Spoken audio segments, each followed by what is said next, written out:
What makes a good edutainment game? You think we'll ever see a return of Mario's Missing? No, I don't. But I think the best example of an edutainment game is Where in the Blank is Carmen Sandiego, because it does a really good job of making you feel like you're a detective. You have to read things, you have to get clues. The way the game randomizes locations and thieves and things that are stolen for a game that was released at the time that it was almost never ending. Although, I mean, you could kind of play a campaign and eventually catch Carmen Sandiego.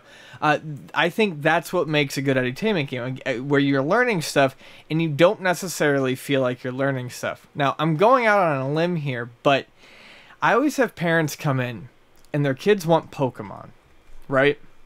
And they look at something like Majesco's Brain Teasers 5 and go, I want to get my kid an educational game.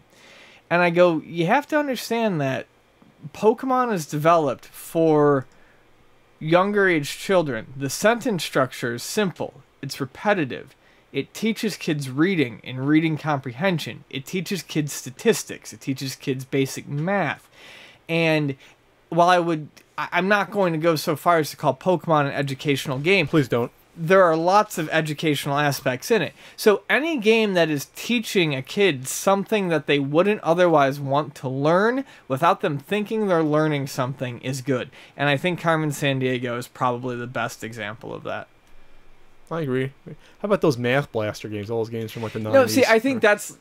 While I played them, I think those are the exact opposite of what you want to do, because you're just answering cold math questions versus working it in. And then every once in a while, it's like you get to play a shitty minigame. Yeah, versus working the whole game around the education aspect. Exactly.